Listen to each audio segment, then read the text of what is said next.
I see in my communities that learning a language cannot happen without other people. Really mastering a language, you have to connect, you have to communicate. It makes it so much more interesting. Hey, you're listening to the Fluency podcast. I'm Hadar, your host, a pronunciation expert, fluency coach, and a proud non-native speaker. With over 16 years of experience teaching, I am here to share with you all my secrets on how to show up in English clearly, with confidence and freedom. On this podcast, I'll provide step-by-step strategies, lessons, stories, and practical tips to keep you inspired and motivated on your English journey. Are you ready? Let's do it.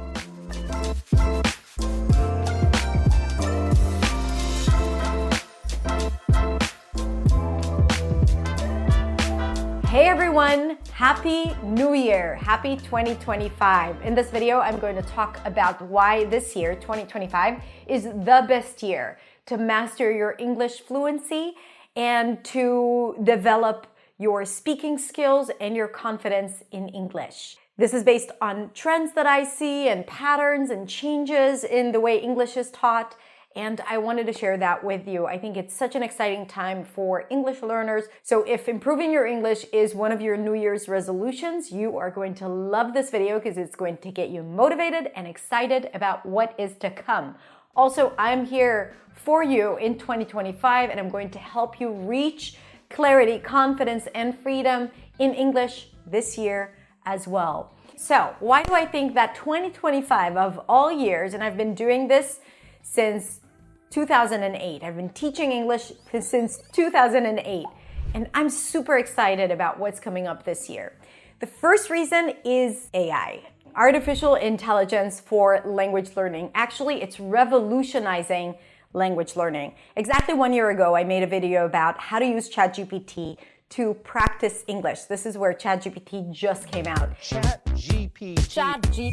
Now, 1 year later, I feel like 2024 was a year of exploration and development of many different tools for people to use to learn and practice languages. And I think that what we're going to see in 2025 are more refined and holistic products and solutions that are really going to help people practice effectively. And also, I'm not worried that it's going to take over English practice and English communication because people still crave the human interaction, the human connection. We don't learn a language just to speak it accurately and to speak it with robots. We learn a language to be able to connect to others, to be heard, to hold space for others. And I think at the end of the day, if we can use ChatGPT like AI tutors, which is a great solution that we see that is really inexpensive, affordable, accessible for everyone. We see all those writing assistants that can help us with writing better and understanding our grammar challenges and mistakes. So we see all of those things, and I think we can channel it into our speaking practice that will have to be with humans. So we take the best out of both worlds, and I think it's going to make your progress a lot faster and also a lot more exciting. Now, the next reason why I think 2025 is a great year to master your English fluency is because of online communities. And that's actually the opposite of AI, because from the cyber world and the world of AI tutors and assistants, we actually see that communities online just keep growing and keep thriving.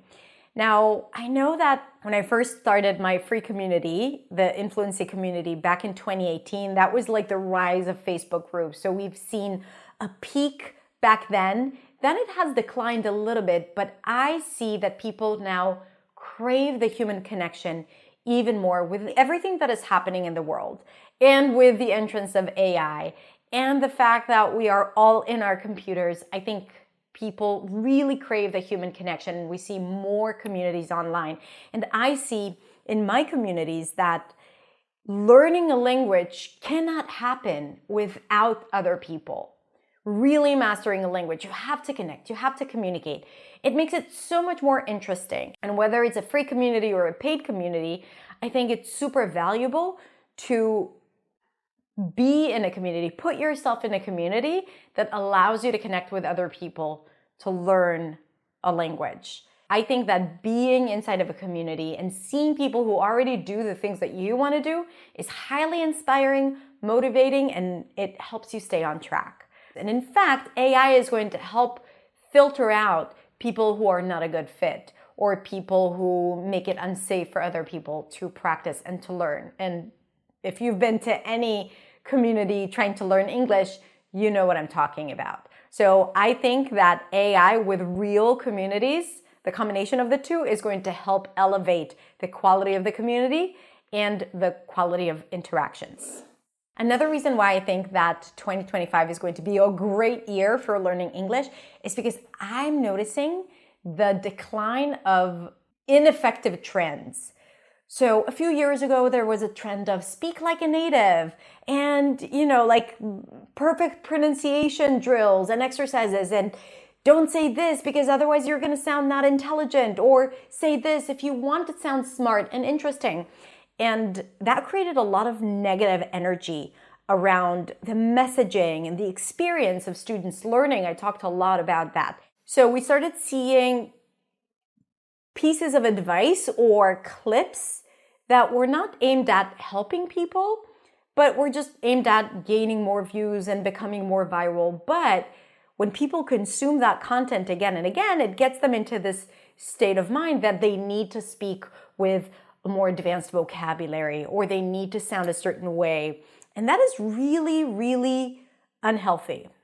It's honestly destructive, and it creates this sense of not being good enough and always feeling like you need to know more. And it's good for marketers and people who want to sell courses, but it's not good for the learners. However, I do see that it's dying down. Honestly, I think that people are tired of it. So they watch it less. And then if it doesn't do well on Instagram or YouTube, people stop creating this kind of content. So I do see more valuable content circulating on social media and on YouTube. Having said that, my one reservation from content on social media is that people's attention span has reduced from once it was a minute to 30 seconds to now 15 seconds, sometimes to 7 seconds. And we see a lot of short videos that are very short and they teach you one thing. So sometimes it's good because it's effective, but a lot of times it's not really good because it doesn't really do the work at teaching you and helping you. So just be mindful of that. Right? If you are the type of person that collects a lot of shorts and a lot of videos to watch later and practice, first of all, remember to go back and practice it. Otherwise, you will forget about it. And second, that remember that it's not necessarily real, because you have to put it all together and you have to practice and you have to be very strategic about how you learn. So that's what I'm saying. But I am seeing less and less of those destructive trends. But let's see. Let's meet again at the end of 2025 and see if I was right. One more thing that I'm seeing, and that's not related to the English teaching industry, that we see that people tend to consume more authentic content. So if before, whenever you scroll through Instagram or TikTok, mostly Instagram or YouTube even, you used to see a lot of very polished content filmed beautifully with the titles and like it all looks very, very high production value. And we start seeing people showing up more authentically, more real, not necessarily all made up or dressed up. And the reason why I think it's good is because when we have that image on social media and online of something that looks perfect, it creates this illusion as if it's possible, as if it's really perfect in real life. Now, we all know that behind the scenes, everything is messy and dirty and ugly and, it's not perfect. But when we edit it a certain way, it always looks as if it's perfect. And that creates this false belief that this is perfect, but I'm not. And again, generating that sense of not being good enough. The more we see authentic people creating content, showing up, having a real conversation with their audience, whatever industry they're in, whether they're just influencers or they're teachers. I think that it gives people permission to also be themselves. And when that is the case, it's always easier to connect, to communicate, and to just be authentic in your real life, especially when you speak a second language, because it's so easy to tap into this character or this personality that is not yours when you speak a second language. But when you allow yourself to just be you and you're okay with that because everyone is trying to just be them, then you put less pressure on yourself. And I think when that is the experience and when that is the case, it's a lot more fun to speak and to communicate. Now, let me tell you why I think 2025 is going to be the best year for me to teach you English and how I can help you. First of all, 2024 has been a really challenging year for me personally and professionally.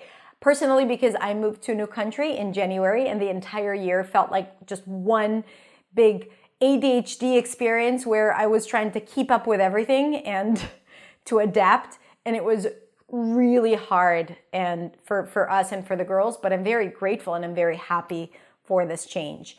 We also had some challenges in the business. We've made some changes to our programs.